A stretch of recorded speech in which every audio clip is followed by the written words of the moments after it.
Hi friends, అందరికీ నమస్కారం.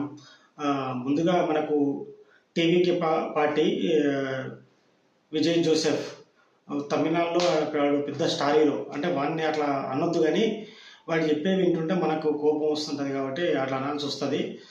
ఎందుకంటే వాడు విజయ్ జోసెఫా లేకపోతే విజయ్ తలపతి అంటే హిందువా లేకపోతే ఏదో తెలియదు. వాడి మతం వాడు చెప్పుకోలేని స్థితిలో వాడైతే ఉన్నాడు. ఈయనకి మన హిందువులే సినిమాలు చూసి వాడిని లేపుతున్నారు. వాడు ఈరోజు ఒక స్టార్ హీరో ఉన్నాడంటే దానికి కారణం హిందువులే. మళ్ళా వీడు మాత్రం హిందువుల సినిమాల కోసం ప్రతి సినిమాలో హిందువులను ఒక విలన్గా చూపించడానికి ట్రై చేస్తారు. మళ్ళీ వీడు ఒక హిందువా ఒక క్రిస్టియన్ అని చెప్పుకోనికే దమ్ము ధైర్యం ఉండదు. ఎందుకంటే ఇక్కడ హిందువులు ఇక్కడ తనకు వ్యతిరేకంగా మారిపోయి సినిమాలు చూడడం ఆపేస్తారు, లేకపోతే తనకు మద్దతు ఇవ్వడం మానేస్తారని చెప్పేసి సాఫ్ట్గా దాన్ని హిందుత్వాన్ని వ్యతిరేకించినట్టు కనిపిస్తాడు. కానీ మొన్న జరిగిన మీటింగ్లో అయితే ఈ విజయ్ తలపతి లేకపోతే విజయ్ జోసెఫ్ అని వీని పేరు, వీడు క్లియర్గా హిందుత్వానికి వ్యతిరేకం అని చెప్పేసిండు. కానీ మన మన హిందువుల మట్టిబుర్రలకు మాత్రం ఎక్కదు. ఎందుకంటే అందరూ ఒకటే అనుకుంటారు, కానీ వాళ్ళ సిద్ధాంతంలో వాళ్ళు ఉన్నారా బాబు. అందరూ ఒకటి కాదు, ఇక్కడ అన్ని మతాలు ఒకటి కావు. వాడు వాళ్ళ మతాలు ప్రమోట్ చేసుకుంటున్నాడు, కానీ మనకు మాత్రం నీతులు చెప్తుంటారు వచ్చి కొడుకులు. దాన్ని మనం మాత్రం అందరూ సమానమే, అందరూ అనే మైండ్ సెట్లో ఉంటాం కాబట్టి ఆ మైండ్ సెట్ని వీడండి. ఈ TVK party president Vijay Joseph వచ్చేసి క్రిస్టియన్ మతానికి సంబంధించినవాడు. కానీ ఇక్కడ క్రిస్టియన్ చెప్పుకునే దమ్ము ధైర్యం వీనికి ఉండవు. ఎందుకంటే ఇక్కడ హిందువుల ఫాలోయింగ్ తగ్గిపోతుందో అని చెప్పేసి. కానీ ఇప్పుడైతే డైరెక్ట్గా అటాక్ చేసేసిండు హిందుత్వం పైన. రాజకీయ శత్రువు అయితే డిఎంకే పార్టీ అంట. అంటే వానికి రాజకీయ శత్రువు మాత్రం డిఎంకే పార్టీ అంట. తనకి భావజాల శత్రువు మాత్రం బీజేపీ పార్టీ అంట. భావజాల శత్రువు అంటే ఏంది? భావజాలం అంటే ఏంది?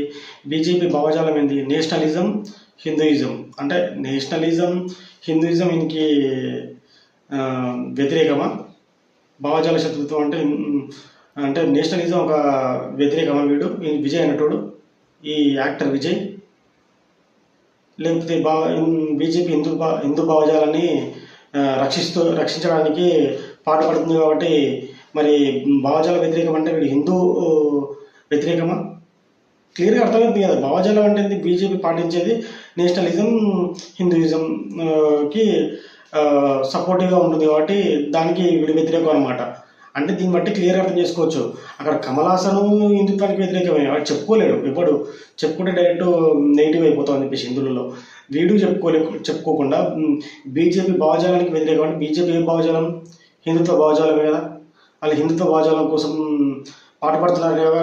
వీడైతే భావజాలకు వ్యతిరేకం అని చెప్పింది.